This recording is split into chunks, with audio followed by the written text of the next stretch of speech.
അപ്പോൾ ഇന്ന് എൻ്റെ രീതിയിലൊരു സാമ്പാറാണ്. അപ്പം നമുക്ക് എങ്ങനെയാണ് ഉണ്ടാക്കണമെന്ന് പോയി നോക്കാം. അപ്പോൾ ഇതാ ഗായ്സ്, നമ്മൾ കുക്കർ വെച്ചിട്ടുണ്ട്. അപ്പോൾ പച്ചക്കറികൾ എല്ലാം ആഡ് ചെയ്യാണ്. ഞാൻ ഓരോന്നിൻ്റെ പേര് എടുത്ത് പറയുന്നില്ല, നിങ്ങൾക്ക് കണ്ടാൽ തന്നെ അത് മനസ്സിലാവുള്ളൂ അല്ലേ.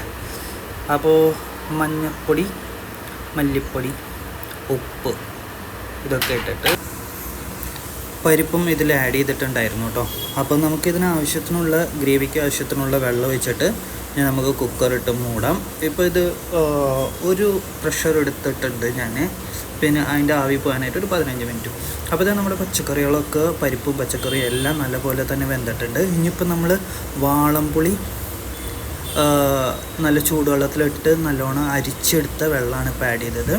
അപ്പോൾ നമുക്ക് കളറിന് കാശ്മീരി ചില്ലി പൗഡർ, മല്ലിപ്പൊടി, അതുപോലെ തന്നെ ഇവിടെ കിട്ടുന്ന ഒരു മുളക് പൊടിയാണ്, പിന്നെ പെരിങ്കായത്തിൻ്റെ പൊടി.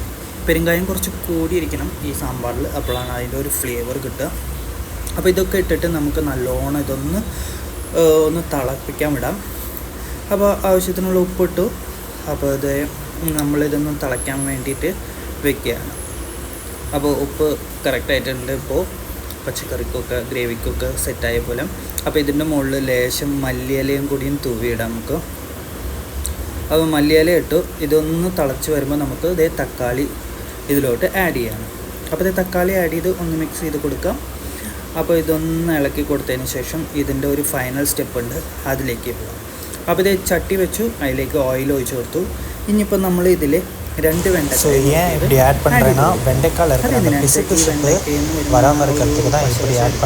സംഭവം വരാതിരിക്കാൻ വേണ്ടിയിട്ടാണ് ഇങ്ങനെ വെളിച്ചെണ്ണയിൽ നമ്മളൊന്ന് ഇട്ടിട്ട് ഒരു ഷാലോ ഫ്രൈ പോലെ ചെയ്യുന്നത്.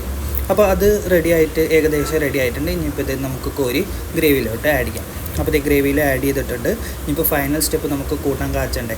അപ്പോൾ ഇത് ചട്ടി വെച്ചു, അതേ എണ്ണയിൽ തന്നെ കടുക്, കരിവേപ്പില, വെളുത്തുള്ളി ഇതൊക്കെ ഇട്ട് വെളുത്തുള്ളി ഒരു ബ്രൗൺ കളറാകുമ്പോൾ വരയ്ക്കും ഒന്ന് ലോ ഫ്ലെയിമിൽ വെച്ച് കുക്ക് ചെയ്യാം. അപ്പോൾ ഇത് നമ്മുടെ വെളുത്തുള്ളിയുടെ കളറൊക്കെ മാറി വന്നപ്പോൾ 2 വറ്റൽമുളക് ഇട്ടിട്ടുണ്ട് അതിൽ. അപ്പോൾ അതും ഒന്ന് സ്ലോട്ടാകുമ്പോൾ നമുക്ക് ഇതിലോട്ട് പൊടികൾ ചേർക്കാം. മല്ലിപ്പൊടി, അതുപോലെ തന്നെ മല്ലിപ്പൊടി ആവശ്യത്തിന് ചേർക്കുക. ഇനിയിപ്പോൾ ചൂടുള്ള ഇതൊക്കെയാണെന്നുണ്ടെങ്കിൽ ഫ്ലെയിം ഓഫ് ചെയ്തോളൂ, കരിയാൻ പാടില്ല. അപ്പോൾ മല്ലിപ്പൊടി ചേർത്തിട്ടുണ്ട്, മുളക് പൊടി. അപ്പോൾ നമ്മുടെ പെരിങ്കായപ്പൊടിത്തോളും ചേർത്ത് കൊടുത്ത് ഒന്ന് മൂപ്പിച്ച് കൊടുത്തതിന് ശേഷം നമുക്കിത് ഗ്രേവിയിലോട്ട് സ്ലോട്ട് ചെയ്യാം. അപ്പോൾ ഇത് ഏതാണ്ട് ആയിട്ടുണ്ട്. ഇനിയിപ്പോൾ ഇതെടുത്ത് നമ്മൾ ഗ്രേവിയിലേക്ക് ഒഴിക്കുക. അപ്പോൾ ഇത് നമ്മൾ ഗ്രേവിയിലൊക്കെ ഒഴിച്ച് നല്ലപോലെ ഒന്ന് ഇളക്കി കൊടുത്തിട്ടുണ്ട്. ഇനിയിപ്പോൾ ലേശം ഇതിലേക്ക് മുകളിൽ മല്ലിയിലയും കൂടി തൂവിയിട്ടിട്ട് നമുക്ക് ഇതോടുകൂടി നമ്മുടെ സിമ്പിളായിട്ടുള്ള സാമ്പാർ റെഡി. അപ്പോൾ ഈ വീഡിയോ നിങ്ങൾക്ക് എല്ലാവർക്കും ഇഷ്ടമായി എന്ന് വിചാരിക്കുന്നു. ഇനി മറ്റൊരു വീഡിയോയിലായിട്ട് നമുക്ക് വീണ്ടും കാണാം. അതുവരെയ്ക്കും എല്ലാവർക്കും ബൈ.